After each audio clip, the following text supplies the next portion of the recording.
देवेंद्रजी काय सांगाल, सदस्यता नोंदणी अभियानाला आजपासून सुरुवात झालेली आहे, कसं असणार आहे पुढचा? देशामध्ये सदस्यता नोंदणी अभियानाला यापूर्वी सुरुवात झाली होती, पण महाराष्ट्राला निवडणुकांमुळे त्यातनं सूट मिळाली होती. त्याची आता सुरुवात आम्ही आजपासून केलेली आहे. मी स्वतः नागपूर महानगरातून ही सुरुवात केली आहे. आज 25 लोकांना, जे गणमान्य नागपूरचे नागरिक आहेत त्यांना मी सदस्य केलेलं आहे. आज सकाळपासून शहराच्या प्रत्येक बूथमध्ये सदस्यता मोहीम सुरू झाली आणि सकाळपासून 25,000 सदस्य आम्ही नोंदवलेले आहेत. आज सायंकाळपर्यंत 1 लाख सदस्य आम्ही पूर्ण करू असं टार्गेट ठेवलेलं आहे. आणि राज्यामध्ये आमचे अध्यक्ष चंद्रशेखर बावनकुळेजी यांनी 1.5 कोटीचं लक्ष्य ठेवलेलं आहे. सगळ्या बूथमध्ये, महाराष्ट्रातल्या 1 लाख बूथमध्ये आज आम्ही सदस्यता मोहिमेची सुरुवात केलेली आहे. मला विश्वास आहे कि हा जो 1.5 कोटीचा आकडा आम्ही ठरवलेला आहे तो आम्ही निश्चित पूर्ण करू. सर, हिंदी में बताइए. देश में भारतीय जनता पार्टी ने अपनी सदस्यता मुहिम शुरू की थी. चूंकि महाराष्ट्र में चुनाव था तो महाराष्ट्र को एग्जम्पशन मिला था. आज से हमारी सदस्यता मुहिम शुरू हुई है. आज एक साथ हमने 1 लाख बूथों में सदस्यता मुहिम शुरू की है. मैं स्वयं नागपुर में सदस्यता मुहिम के लिए आया हूं. 25 लोगों को मैंने अभी, जो नागपुर शहर के बहुत ही गणमान्य नागरिक है, उनको मैंने अभी सदस्य बनाया है.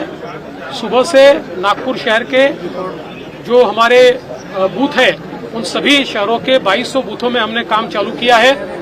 करीब 25,000 लोगों को पहले 2 घंटे में हम लोगों ने सदस्य बनाया है. आज 1 लाख लोगों को सदस्य बनाना, ऐसा हम लोगों ने तय किया है. और पूरे नागपुर शहर में 7 लाख सदस्य हम लोग बनाएंगे.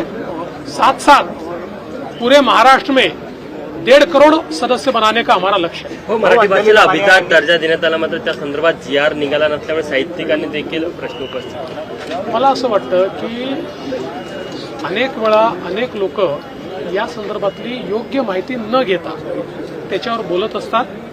सगळ्या प्रकारच्या प्रक्रिया असतात, त्या प्रक्रिया आपण पूर्ण केलेल्या आहेत आणि अभिजात भाषेचा दर्जा हा केंद्र सरकारने आपल्याला दिलेला आहे. देवेंद्रजी, आज मोर्चे येतात. पुण्यात पण मोर्चा निघाला बीड प्रकरणावरून, आणि अंजली दमानिया यांनी आरोप केला की मुंडे समर्थक माझा छळ करताय, मला धमक्या देतात.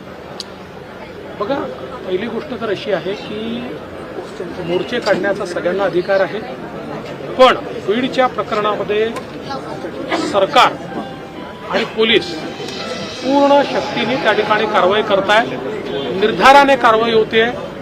या प्रकरणामध्ये काहीही झालं तरी कोणालाही वाचवण्याचा कोणी प्रयत्न केला तरी आम्ही वाचवू देणार नाही, कोणालाही वाचवलं जाणार नाही. जे दोषी आहे आणि या प्रकरणाच्या अनुषंगाने जे लोक दादागिरी करतात, जे लोक हप्ते वसुली करतात, अशा सगळ्यांवर जरब बसवायचं आम्ही ठरवलेलं आहे. त्यामुळे या संदर्भातली योग्य कारवाई चालली आहे. आणि श्रीमती अंजली दमानिया यांची काही तक्रार असेल त्यांनी पोलिसला द्यावी, पोलीस त्याच्यावर निश्चित कारवाई करतील. अतिशय गंभीर बाब उघड निघाले. गोरेवाडाला 3 वाघ आणि 1 लेपर्ड हे बर्ड फ्लूमुळे गेलेले आहे. त्याचा अहवाल आणि केंद्रीय स्तरावर पण झालाय. त्याचे परिणाम पुढे येऊ शकतात. निश्चितपणे बर्ड फ्लूने गेले असं प्राथमिकदृष्ट्या त्या ठिकाणी लक्षात येत आहे. त्यामुळे बर्ड फ्लू प्रिव्हेंट करण्याकरता, तो थांबवण्याकरता ज्या काही उपाययोजना त्या करण्यात येतात. आपण काही मुद्दे मांडलेले आहेत. नॅशनल ज्या राष्ट्रीय पार्ट्या आहेत त्यांच्याबद्दल आपलं काय मत आहे? परिवार मी बोललो त्याच्यावर.